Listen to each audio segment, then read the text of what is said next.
बंदी छोड़ सदगुरुदेव राज जी महाराज की जय। आदि अनादि मुक्ति पंथ की जय। परम पिता परमात्मा शब्द रूप मालिक कबीर साहेब की जय। भाइयों, दोस्तों, मित्रों, साधु संत समाजों, जो कुछ हमसे भूल चूक से गलती हो माफ़ करना। हे दोस्तों, सच के राह पर आ जाओ। दुनिया में बहुत गलत हो रहा है। जो कुछ भी हो रहा है भाइयों, ये राजनेता बहुत गलत कर रहे हैं दुनिया पे। सतनाम साहेब बंदगी, जिव्या वशीकरण,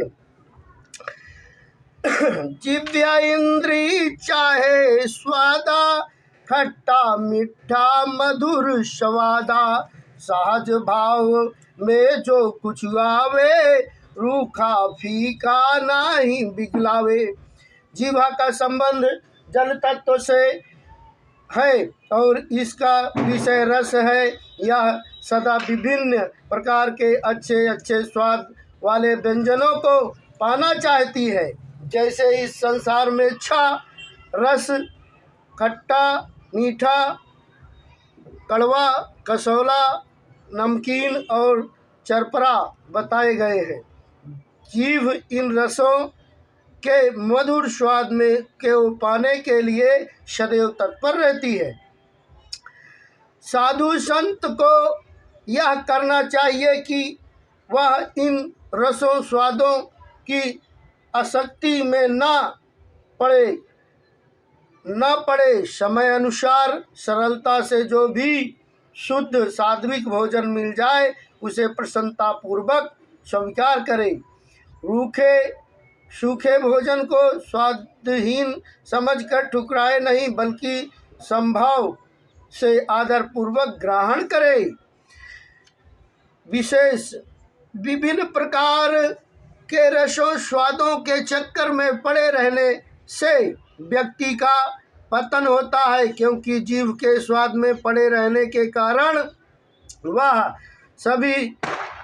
कभी भी साधना नहीं कर सकता, यानी अपना कल्याण नहीं कर सकता। सदगुरु कबीर साहेब कहते हैं कि जब तक जीभा स्वाद रूपी कुएं में लटकी है, जहाँ पर वह तीक्ष्ण विषय रूपी विषयों का पान कर रही है, तब तक जीवन में राग द्वेष उत्पन्न होते ही रहेंगे और हृदय में राम नाम सत्य नाम ज्ञान मिट जाएगा।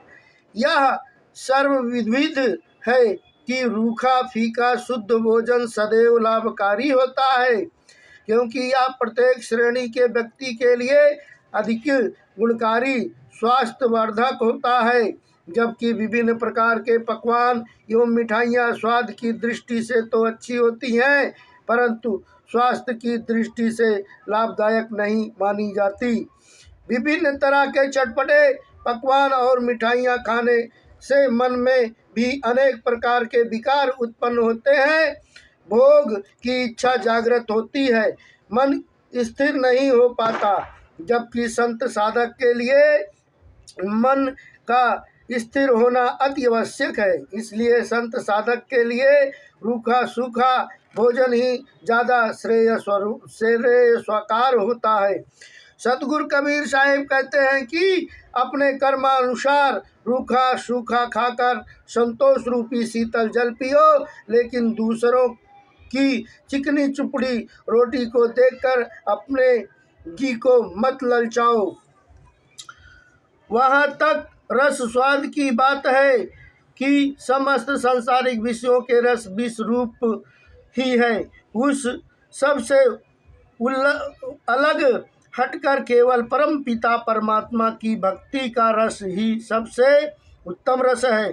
सतगुरु कबीर साहेब कहते हैं कि जिसने एक बार अपने भीतर हृदय में लग्न जगाकर सत्य नाम रस पी लिया, तो फिर वह रस उसके रोम रोम में ऐसे रम जाता है कि उसे उस हरिनाम रस से बढ़कर कोई अन्य रस सुखदायक नहीं लगता है। उसे तो बस हरि रस सार शब्द में ही आनंद आता है। जो कोई पंचामृत ले आवे, ताहि देख नाही हर्ष चढ़ावे, तजे न रूखा साग अलूना, अधिक प्रेम सो पावे दूना। जो कोई पंचामृत दूध दही घी शहद एवं मिश्री के मिश्रण से बनाया पदार्थ को भी खाने के लिए लेकर आवे तो उसे देखकर अपने मन में हर्ष और रुचि नहीं बढ़ानी चाहिए और रूखे सूखे साग अलूना का त्याग न करके बल्कि उसे दुगनों प्रेम के साथ भरपेट खाना चाहिए। जान इंद्रिय वशीकरण। इंद्रिय दुष्ट महा अपराधिनी, कुटिल काम कोई पीरे साधिन।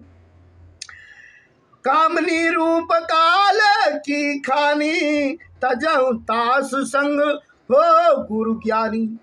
ज्ञानेन्द्रिय लिंग का संबंध जल तत्व से है, जिसका कर्म है मूत्र वीर्य का त्याग तथा मैथुन करना। यह मैथुन विषय भोग के पाप कर्म में लगने वाली महान अपराधी है। इसके द्वारा जो काम की उत्पत्ति होती है, उस दुष्ट प्रबल कामदेव को कोई बिरला ही साधु वश में कर पाता है। काम वासना में प्रवृत्त करने वाली कामनी स्त्री का मोहिनी रूप भयंकर काल विभिन्न दुख एवं रोगों की खान है, जिसका ग्रस्त जीव ऐसे ही मर जाता है, अपना कल्याण साधन नहीं कर पाता। अंतः एवं कामनी स्त्री का साथ छोड़कर गुरु के ज्ञान उपदेश का उसी प्रकार पालन करने उसी प्रकार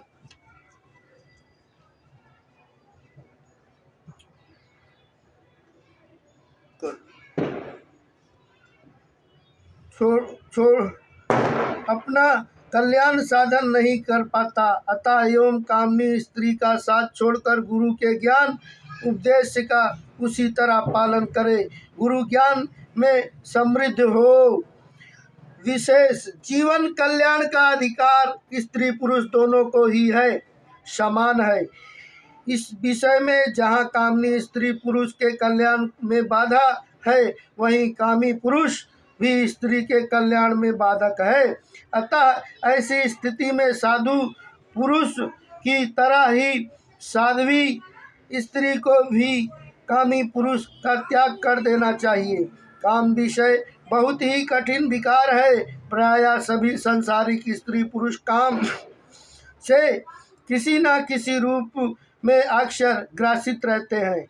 काम अग्नि उत्पन्न होने पर शरीर का रोम रोम जलने लगता है। काम अग्नि उत्पन्न होने पर व्यक्ति का मन और बुद्धि से नियंत्रण समाप्त हो जाता है, जिसके कारण उस व्यक्ति का शरीर मानसिक और आध्यात्मिक शक्ति का पतन होता है। जब तक किसी भी व्यक्ति में काम वासना प्रबल है, उस समय तक उसे परम सुख शांति और आशा नहीं रखनी चाहिए। सतगुरु कबीर साहेब कहते हैं कि कामी क्रोधी और लालची व्यक्ति से कभी भी भक्ति नहीं होती। भक्ति तो कोई शूरवीर संत ही करता है, जो जाति वर्ण एवं कुल की मर्यादा से परे हो गया हो। काम जीवन कल्याण का सबसे बड़ा शत्रु है। अतः साधना करने वाले स्त्री पुरुषों को इसे वश में करना आवश्यक ही नहीं, अति आवश्यक है। काम वशीकरण। जब ही काम उमंग तन आवे, ताहि समय जो आप जुगावे। शब्द विदेह सुरति लय राखे, ताहि मन मौन नाम रस चाखे। जब ही तत्व में जाय समाई, तब ही काम कर रहे मुरझाई।